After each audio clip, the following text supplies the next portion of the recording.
Alamusa ku bannayuganda mwenna nze Dr. T. Amale ogeke nyanzi era ntegedde nti ensobi gye nakola yali y'amaanyi.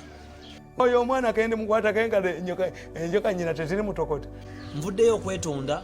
Because you are joking a person who imitates the president. Amufaananya atya. Imitating means, a karaoke means you sing a song as it is. Netweta kandi nyinga bakayiyoga ngoteka mu obscenities. Kendi kakwata ko nempiji ndagendayo.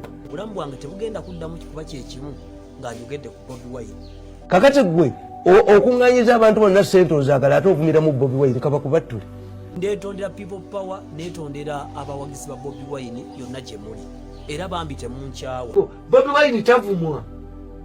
Nze siina buzibu kwetondera Bobi Wine. No, Bobi Wine bw'omuvumira mu katale nga bakubattuliramu. Ne bwana muganda munyingu wanjega n'obona muganda muki. Siina muntu yenna gwe ngendera kulumya era ntegedde nti ensobi gye nakola yali y'amaanyi. Kubanga mulowoozezza nti you jump on somebody's name. Naye ndeetondera people power, neetondera abawagizi ba Bobi Wine yonna gye muli. Bobi Wine, do us a favor, my brother.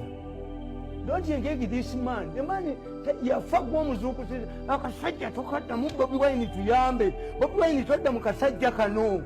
Naye kati ntegedde ensobi yange era ngenda kwetondera Bobi Wine. You are stupid, you are an idiot. Kitabo omusiru yawasanyuka omusiru ebikojjako basiru ebiwomo gye bazaala basiru obusiru tayinguzi busiru yikozi busiru ddala ddala.